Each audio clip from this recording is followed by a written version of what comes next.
एक बार एक बौद्ध भिक्षु अपने आश्रम में शिष्यों को ज्ञान की बातें बता रहे थे।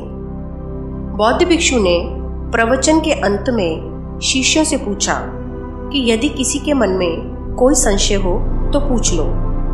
तभी उनमें से एक शिष्य खड़ा हुआ और हाथ जोड़कर बोला, हे महात्मा, मुझे कुछ कहना है कि जब तक हम आपके पास होते हैं, आप जो भी ज्ञान की बातें हमें बताते हैं वो हमारी बुद्धि में आसानी से प्रवेश कर जाती है, परंतु यहाँ से लौटने के बाद वो बातें धीरे धीरे विस्मृत होती जाती हैं। ऐसा क्यों होता है? कृपया बताइए कि हम वैसी बुद्धि कैसे प्राप्त करें कि हम कुछ भी सीखें वो हमेशा के लिए ग्रहण हो जाए। मन में बुद्धि का कोई भी विकार उस ग्रहण किए हुए ज्ञान को भुला न पाए। तब बौद्ध भिक्षु बड़े प्रसन्न हुए और बोले, शिष्य, तुम पहले से ही बुद्धिमान हो, तुम्हारी ज्ञान में रुचि है, इसलिए मैं तुम्हें ज्ञान की बातें बता पा रहा हूँ और तुम सुन पा रहे हो। यदि ऐसा नहीं होता तो तुम इस ज्ञान को न ग्रहण कर पाते और न ही मैं तुम्हें दे पाता। बुद्धि वही देखती है, वही ग्रहण करती है जो उसके अंदर पहले से ही विद्यमान होता है। फिर भी मैं तुम्हें एक कथा सुनाता हूँ और बताता हूँ कि बुद्धि को किस प्रकार से साध कर बुद्धिमान बना जा सकता है। एक बार एक बुद्धिमान व्यक्ति था। वह अपने गांव के बाहर बैठा हुआ था। तभी वहां से एक यात्री गुजरा और उसने उस बुद्धिमान व्यक्ति से पूछा, इस गांव में किस तरह के लोग रहते हैं, क्योंकि मैं अपना गांव छोड़कर किसी और गांव में बसने की सोच रहा हूँ। तब बुद्धिमान व्यक्ति ने पूछा, तुम जिस गांव को छोड़ना चाहते हो वहाँ कैसे लोग रहते हैं? तब उस यात्री ने कहा कि वहाँ तो स्वार्थी, निर्दयी और रूखे लोग रहते हैं। तब बुद्धिमान ने कहा कि इस गांव में भी ऐसे ही लोग रहते हैं। तब वह व्यक्ति वहाँ से चला गया। कुछ समय बाद एक दूसरा यात्री आया। वही सवाल उसने भी पूछा। तब बुद्धिमान ने उससे कहा कि तुम जिस गांव से आए हो वहाँ कैसे लोग रहते हैं?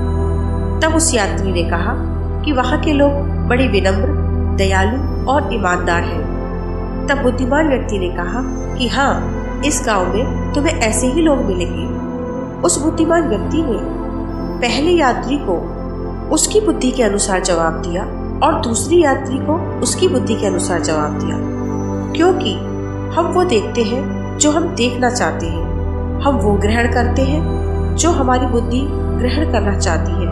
हमारी अच्छी बुद्धि अच्छा और बुरी बुद्धि बुरा ग्रहण करती है। ईश्वर ने हम सभी को समान बुद्धि दी है, परंतु उसे अच्छा या बुरा, कम या ज्यादा हमारा व्यवहार व नजरिया बनाता है। यदि हमने कुछ अच्छा ग्रहण किया है और हम चाहते हैं कि वह जीवन भर हमें याद रहे, तो बालक के समान हमें अपनी बुद्धि को निर्मल, छल कपट रहित करना होगा। जैसे बालक को बचपन में पढ़ा हुआ पाठ हमेशा याद रहता है, वैसे ही हमें भी सब स्मरण में रहेगा। उसके लिए कुछ बातों का अभ्यास हमें करना चाहिए। मैं तुम्हें ऐसी 7 बातें बताऊंगा जिसका अभ्यास करके तुम भी अपनी बुद्धि के स्तर को व स्मरण क्षमता को विकसित कर सकते हो।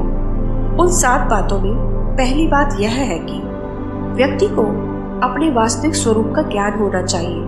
वह कौन है और उसका जन्म किस उद्देश्य के लिए हुआ है।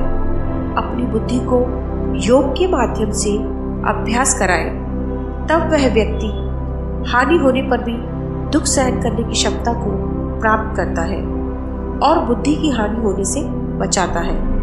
अक्सर हम दुख में अपनी बुद्धि का नाश कर बैठते हैं, इसलिए अपनी बुद्धि को स्थिर करना आवश्यक है। दूसरी बात यह है कि ईश्वर में विश्वास करने वाला व्यक्ति बुद्धिमान बनता है।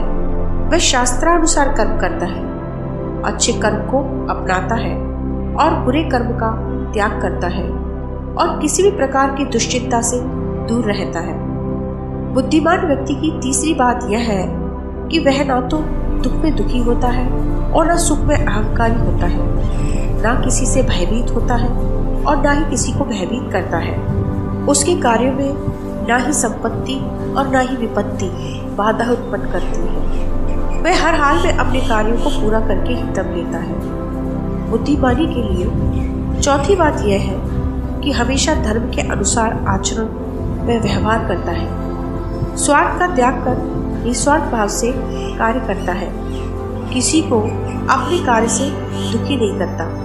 उसकी बुद्धि स्वयं ही सिद्ध हो जाती है। काम क्रोध से बुद्धि का नाश होता है। जो काम और क्रोध का त्याग करते हैं वह व्यक्ति बुद्धिमान बन जाते हैं। इसी प्रकार पांचवी बात यह है कि बुद्धिमान व्यक्ति अपने कार्यों की योजनाएं किसी को पहले से नहीं बताते।